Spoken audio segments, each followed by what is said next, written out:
హల్లెలూయా హల్లెలూయా స్తోత్రం స్తోత్రం దేని తమ్ముళ్ళు కాపాడినందుకు వందనాలు యేసయ్యా. యేసయ్య పుట్టినప్పటి నుంచి ఇప్పుడు మీ కృప మీకు వస్తున్నందుకు వందనాలు యేసయ్యా.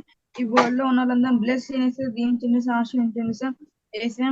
ఇప్పుడు నేను ఒక స్టోరీ చెప్పబోతున్నాను సార్. స్టోరీ వల్ల అందరికి మంచిగా స్టోరీ అర్థం అవ్వడానికి సాయం చేయండి సార్. నేను మంచిగా చెప్పడానికి సాయం చేయండి సార్. మంచిగా కాన్సన్ట్రేట్ చేయడానికి సాయం చేయండి సార్. పిల్లలందరికీ అర్థం అవ్వడానికి సాయం చేయండి సార్. కృష్ణ తండ్రి ఆమేన్. ఈ స్టోరీ దేని గురించి అంటే, ఈ స్టోరీ పేరు God sees everything. God sees everything అంటే దేవుడు మనం చేసే ప్రతి పని చూస్తాడు. ఓకే. ఒక వన్స్ అపాన్ ఎ టైం ఒక నార్మల్ మనిషి, ఒక చిన్న పిల్లడు జంగల్లో వెళ్తూ ఉన్నాడు అనమాట. జంగల్లో వెళ్తున్నప్పుడు ఒక మ్యాంగో ట్రీ అనేది కనిపించింది. ఇప్పుడు అది కూడా హాట్ సమ్మర్ సీజన్. ఇప్పుడు మనకున్న సమ్మర్ సీజన్ కదా, అక్కడ స్టోరీలో కూడా సమ్మర్ సీజన్ అన్నమాట. సమ్మర్ సీజన్ లో మ్యాంగో ట్రీ అయితే కనిపించింది అనమాట. అండ్ వాడైతే థింక్ చేస్తున్నాడు, ఎందుకు మనము ఫ్రూట్స్ అనేవి డాడీకి చూపిస్తే డాడీ హ్యాపీ పడతాడు కదా అని అనుకున్నాడు.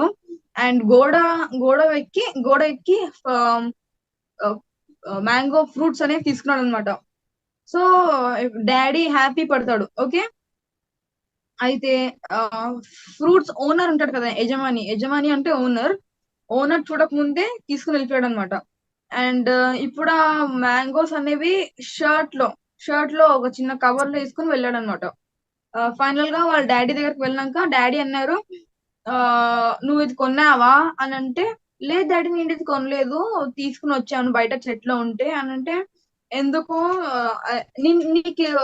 నీకు దొంగతనం చేయడం ఎవరైనా చూసారా అని అంటే, లేదు డాడీ ఎవ్వరు చూడలేదు అంటారు. అయితే అక్కడ ఏం జరిగిందంటే డాడీ ఏమంటారంటే, ఎవ్వరు చూడలేకపోయినా జీసస్ చూస్తాడు, మనం చేసే ప్రతి పని జీసస్ చూస్తాడు. అంతే కదా.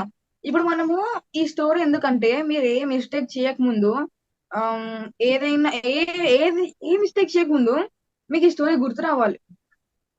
దాని తర్వాత ఫాదర్ వాళ్ళ డాడీ అంటాడు, నువ్వు ఎందుకు అవన్నీ కట్ చేసావు, జీసస్ చూస్తాడని నీకు తెలీదా ఎవరు చూడకపోయినా అని అంటే, అయితే కొడుకు అంటాడు, ఓకే డాడీ నేను ఇప్పుడు నుంచి ఏం కట్ చేయను, ఏం దొంగలాడించను అంటాడు.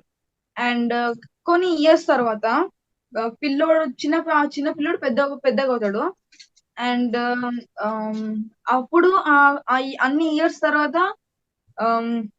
కరువు వచ్చిందనమాట. కరువు అంటే ఫుడ్ ఏం లేకపోవడం, డ్రాట్.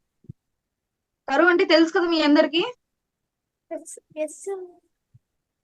ఓకే. కరువు అంటే డ్రాట్ అన్నమాట. దాని వల్ల మనకి ఫుడ్ ఉండదు, యానిమల్స్ అన్ని చనిపోతాయి, పొలాలన్నీ నాశనం అయిపోతాయి కదా. ఓకే.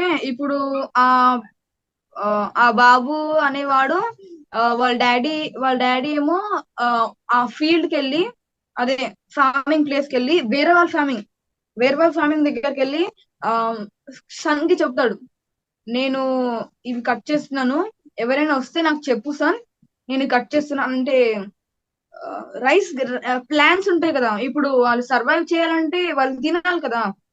సో వేరే వాళ్ళ పొలంలో ధాన్యాలు అనేవి కట్ చేస్తున్నాడు, తీసుకుని వెళ్ళాలని తిందామని కట్ చేస్తున్నాడు.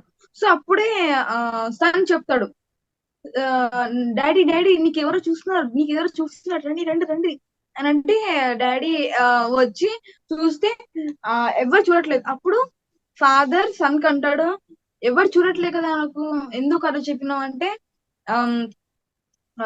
నేను చెప్పాను కదా మీకు, చాలా ఇయర్స్ ముందు ఆ బాబు చిన్న పిల్లడు చిన్నగా ఉన్నప్పుడు ఫాదర్ ఏం చెప్పారు, జీసస్ మనం ఏ తప్పు చేసినా కూడా జీసస్ ఎవరు చూడకపోయినా జీసస్ మనకు చూస్తాడు. ఈ ఒక పాయింట్ గుర్తుపెట్టుకోవాలి మనం.